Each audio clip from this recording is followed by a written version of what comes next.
ചവര എന്തൊക്കെയുണ്ട്? പുതിയൊരു വീഡിയോയിലേക്ക് സ്വാഗതം. അപ്പോൾ ഇന്ന് നമ്മൾ ഒരു ഞായറാഴ്ചയാണ്. അപ്പോൾ ഞായറാഴ്ചയും കടമുള്ള ദിവസങ്ങളിലും നമ്മൾ ട്രിപ്പ് പോയിക്കൊണ്ടിരിക്കും. അപ്പോൾ ഇന്നത്തെ നമ്മുടെ ട്രിപ്പ് എന്ന് പറഞ്ഞാൽ കേരള ബൈക്കേഴ്സ് വിക്ടോറിയ, നമ്മുടെ മെൽബണിലുള്ള ബൈക്കിംഗ് ഗ്രൂപ്പാണ്. അപ്പോൾ അവരുടെ കൂട്ടത്തിൽ ഇന്ന് നമ്മൾ ഡെയിൽസ്ഫോർഡ് എന്ന് പറഞ്ഞിട്ടുള്ള സ്ഥലത്തേക്കുള്ള ഒരു ട്രിപ്പിലാണ് ഇപ്പോൾ ഞങ്ങൾ. അപ്പം അതിൻ്റെ കുറച്ച് കാഴ്ചകളാണ് ഇന്നത്തെ ഈ കൊച്ചു video. Watch and enjoy.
Guys, അപ്പം നമ്മൾ മെൽബൺ എയർപോർട്ടിൻ്റെ അടുത്തുള്ള ബുള്ള എന്ന് പറഞ്ഞിട്ടുള്ള ഒരു സ്ഥലത്ത് നിന്നാണ് ഇന്നത്തെ നമ്മുടെ ട്രിപ്പ് സ്റ്റാർട്ട് ചെയ്യുന്നത്. അപ്പോൾ നമ്മുടെ മെമ്പേഴ്സ് എല്ലാവരും അവിടെ എത്തിയിട്ടുണ്ട്. രാവിലെ 10 മണിയോടുകൂടി ഞങ്ങൾ ഇവിടുന്ന് ഡെയിൽസ്ഫോർഡ് ലക്ഷ്യമാക്കി യാത്രയായി.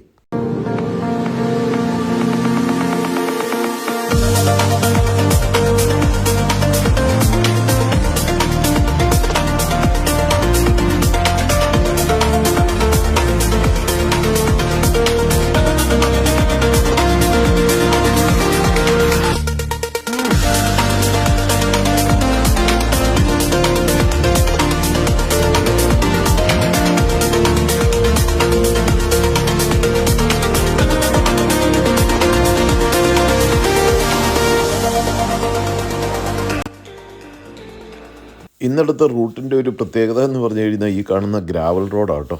ഇത് മാസിഡോൺ റേഞ്ചസിൻ്റെ സൈഡിലുള്ള ഒരു ഗ്രാവൽ റോഡ്, ഒരു കാട്ടിൽ പോകുന്ന ഒരു വഴിയാണ്. എന്നാ പറയുന്നത്, കണ്ടു കഴിഞ്ഞപ്പോഴത്തേക്ക് ഒരു കുറച്ച് പേടിച്ചെന്ന് പറഞ്ഞു കഴിഞ്ഞാൽ നമ്മുടെ കൂട്ടത്തിൽ ഇന്ന് 2 പുതിയ റൈഡേഴ്സ് ഉണ്ട്. അപ്പോൾ അവർക്ക് ഈ ഗ്രാവൽ റോഡ് അത്ര സുപരിചിതമല്ലാത്ത ഒരു റൈഡിങ് ആകുമോ എന്നുള്ള ഒരു ഭയം ഉണ്ടായിരുന്നു. എങ്കിലും അവരത് ധൈര്യപൂർവ്വം പുറകെ, പിന്നെ നമ്മൾ ഈ പറഞ്ഞ പോലെ വളരെയധികം സ്പീഡിലൊന്നുമല്ല പോകുന്നത്. തന്നെയല്ല, ഇത് അവർക്കൊരു എക്സ്പീരിയൻസും കൂടിയായിരുന്നു കേട്ടോ. ഏതൊക്കെയാലും ഇവിടെ മുഴുവൻ ഈ കൺട്രി സൈഡാണ്. ഇത് ആ കാണുന്നതൊക്കെ ഫാംസാണ്. അപ്പോൾ അതിലെ ഇങ്ങനെ നമ്മൾ വന്നിട്ട് പിന്നെ ഇനിയൊരു ടാർ റോഡിലേക്കാണ് ചെന്ന് ചേരുന്നത്. ഏതൊക്കെയാലും പക്ഷേ ഇതിലുള്ള ആ യാത്ര ഭയങ്കര രസമായിരുന്നു. ഇതൊക്കെ ഗ്രാമപ്രദേശം പോലെയാണ്. മാസിഡോൺ റേഞ്ചസിൻ്റെ ഒരു സൈഡാണ് ഈ കാണുന്ന സ്ഥലങ്ങളെല്ലാം. എല്ലാം ഫാമാണ്. പക്ഷേ എല്ലാവരും ഒരു 20 km/h ഒരു റൈഡായിരുന്നു. കുഴപ്പമില്ലായിരുന്നു. ഈ പറഞ്ഞ പോലെ പുതിയതായിട്ട് വന്നവരാണേലും അവർ ഈ ചില ബൈക്കുകൾ അത് ഓൺലി ഫോർ റോഡ്സ്, ഇതുപോലെയുള്ള ഗ്രാവൽ റോഡിൽ കൂടെ പോകാനായിട്ട് അവർക്ക് എക്സ്പീരിയൻസും വേണം.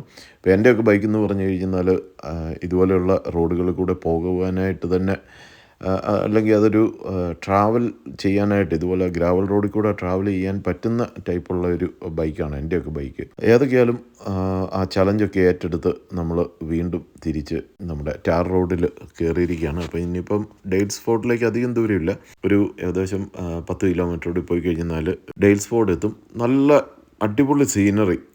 നോക്കി, ഇന്നത്തെ ഒരു പ്രത്യേകത എന്ന് പറഞ്ഞാൽ അല്പം കാറ്റുണ്ടായിരുന്നു, പക്ഷേ മഴയില്ലായിരുന്നു. നല്ല ഭംഗിയുള്ള ഒരു റോഡിൽ കൂടെയാണ്, കൂടുതലും കൺട്രി സൈഡിൽ കൂടെയാണ് ഇന്ന് നമ്മൾ ഡെയിൽസ്ഫോർഡിലേക്ക് പോകുന്നത്. ഗൈസ്, അപ്പോൾ ഇതാണ് ഡെയിൽസ്ഫോർഡ് എന്ന് പറഞ്ഞിട്ടുള്ള ചെറിയൊരു സ്ഥലം. ഇത് മെൽബണിൽ നിന്ന് ഏകദേശം 1.5 മണിക്കൂർ ജേണിയാണ്. ഈ കാണുന്ന ഹോട്ടലിലാണ് നമ്മൾ ഫുഡ് കഴിച്ചത്. ധാരാളം നാച്ചുറൽ മിനറൽ സ്പ്രിങ്സ് ഉള്ള ഒരു സ്ഥലമാണ് ഡെയിൽസ്ഫോർഡ്. ഒത്തിരി സ്പാകളുണ്ട്. വോംബാറ്റ് ഹിൽ ബൊട്ടാണിക്കൽ ഗാർഡൻ, അതുപോലെ തന്നെ ഒരു നല്ലൊരു ലേക്ക്, അതുപോലെ തന്നെ നല്ല അടിപൊളി ഒരു കൺട്രി സൈഡ് റെയിൽവേയുമുള്ള ഒരു സ്ഥലമാണ് ഇവിടം. ഞാൻ ഇന്ന് കഴിച്ചതൊരു ചിക്കൻ പാമയാണ്. അതുപോലെ തന്നെ എല്ലാവരും അവരവർക്ക് ആവശ്യമായിട്ടുള്ള ഫുഡും ഒക്കെ കഴിച്ച് അത്യാവശ്യം റിലാക്സ് ചെയ്ത് പതുക്കെ ഞങ്ങൾ തിരിച്ച് മെൽബണിലേക്ക് യാത്രയായി.